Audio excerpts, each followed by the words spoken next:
You know that feeling when spring rolls around and suddenly you've got this urge to just declutter everything, open the windows, get rid of the stuff you don't need? Oh, definitely. That fresh start feeling. Well, today we're doing that, but for our digital lives, digital spring cleaning.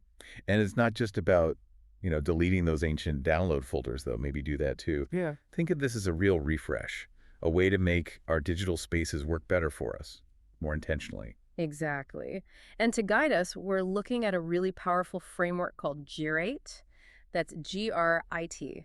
Passion, perseverance, growth, and resilience. Yeah, you might have heard of Angela Duckworth's work on this concept generally. We're Mm. taking those core ideas and sort of applying them to managing our tech lives. And our conversation today is really sparked by some great insights from the Pythonist Programmers newsletter. They've shared a couple of really practical tools we're going to explore. That's right. There's a quick little check-in they call NAA and their monthly Griite Reflection worksheet. So, the mission for this deep dive is pretty straightforward.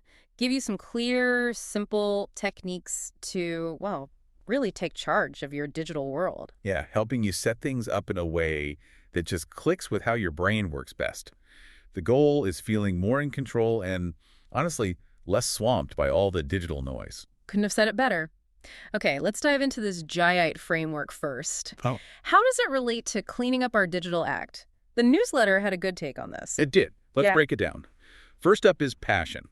Right. So passion in this context isn't just about loving tech. It's about pinpointing the digital tools that not only do the job, but actually bring you some satisfaction, maybe even joy, tools that align with what matters to you. Exactly.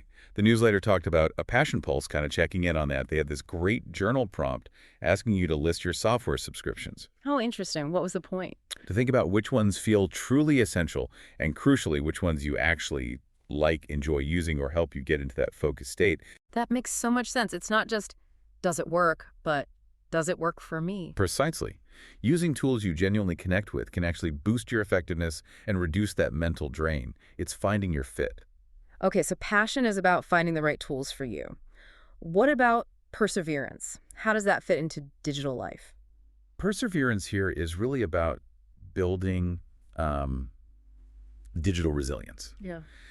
Preparing for those inevitable tech glitches and frustrations. Ah, the dreaded tech hiccups. We've all been there. Totally. The newsletter stressed having backup plans, like if your main app crashes, what's your plan B?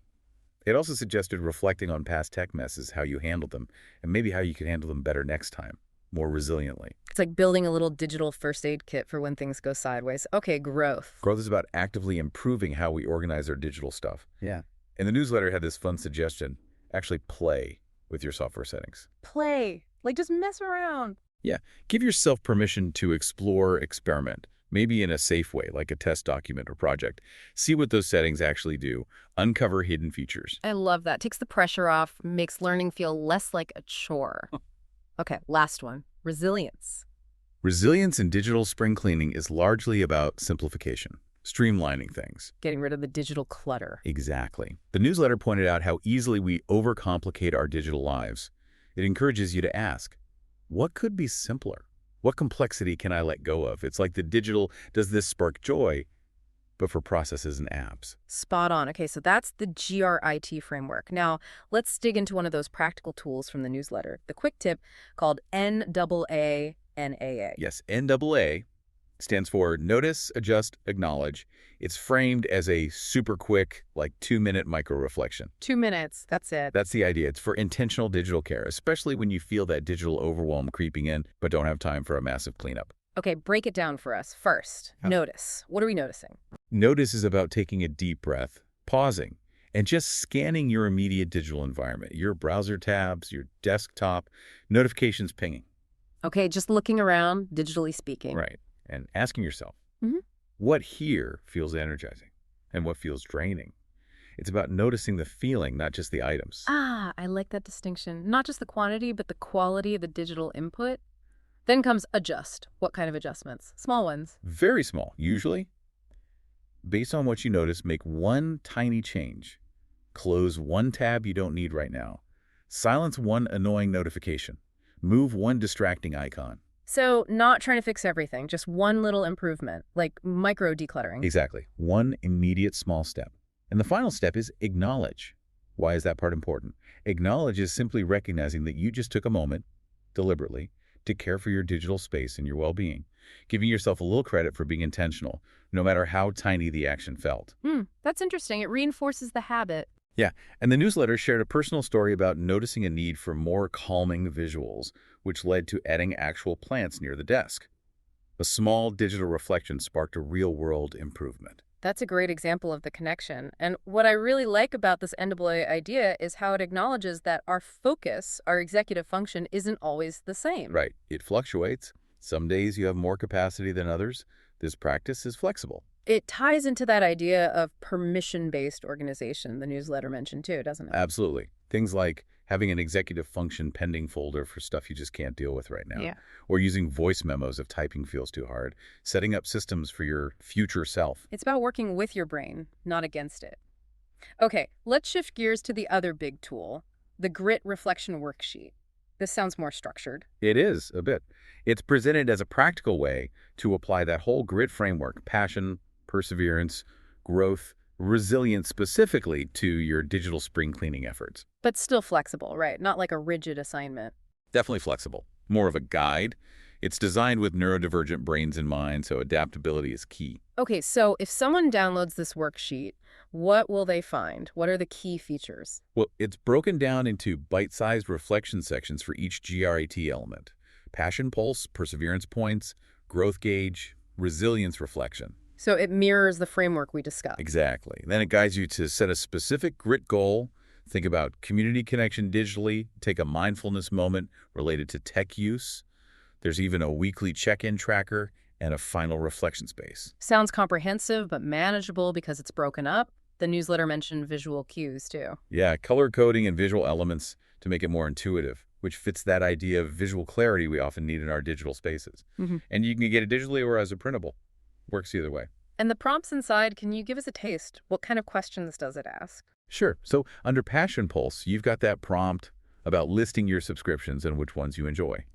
For perseverance points, it might ask you to reflect on a recent tech frustration and how you handled it. Okay, helping you learn from those moments. Right.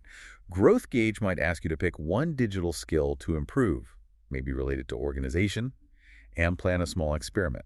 And resilience reflection asks where you might be overcomplicating things and what simplification could look like. It really guides you through a thoughtful process, and there's a specific grit goal section. Yes, that's key.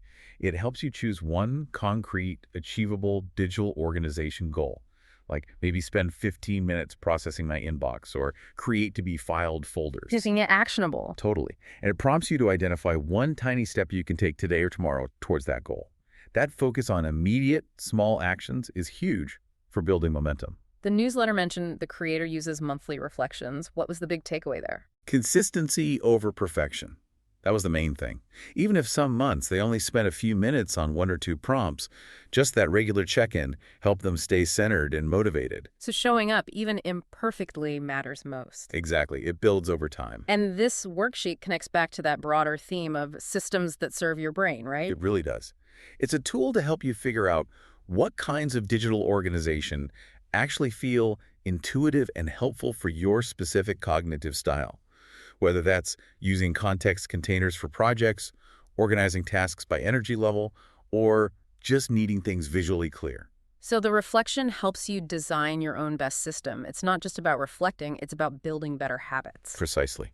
Cultivating digital grit, as they call it, is about both that mindset believing you can improve and the actual practice, the consistent effort. And these tools, the NAA tip and the worksheet, they support both sides of that coin. They do.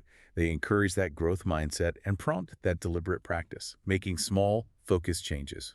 And it's crucial to remember, like, physical spring cleaning, this isn't a one-and-done thing, is it? Not at all. It's an ongoing journey, small, consistent actions. That's what the grit goal section reinforces, breaking bigger goals down. Small wins add up. Okay, so let's try and summarize. This digital spring cleaning using the DRAR framework, it's really about being more intentional online. Yeah, aligning your digital habits with your passions, building resilience to tech issues, actively growing your organizational skills. And simplifying things to cut down on overwhelm and boost focus. And those two tools, The quick NAA Micro-Reflection and the more in-depth Great Reflection worksheet are really practical ways to get started or keep going with that. Definitely. And if you're listening and feeling inspired, we really do encourage you to download that Great Reflection worksheet. The newsletter says it's available in digital and Canva template formats. Super accessible. And for a really quick win, seriously, try that NAA 2-minute reflection, maybe even right after this. Good idea. Notice, adjust, acknowledge. Just take 2 minutes. And if you want more insights like this, more tools for mindful tech use and digital well-being, do subscribe to the Pythonist Programmer's newsletter. It sounds like a fantastic resource. Absolutely. Okay, let's leave you with a final thought to chew on. What is one tiny digital change you can make today, inspired by NAA, or maybe something sparked by thinking about passion or resilience? How might that one small, seemingly insignificant action, if you repeat it, start to reshape your whole relationship with technology over time?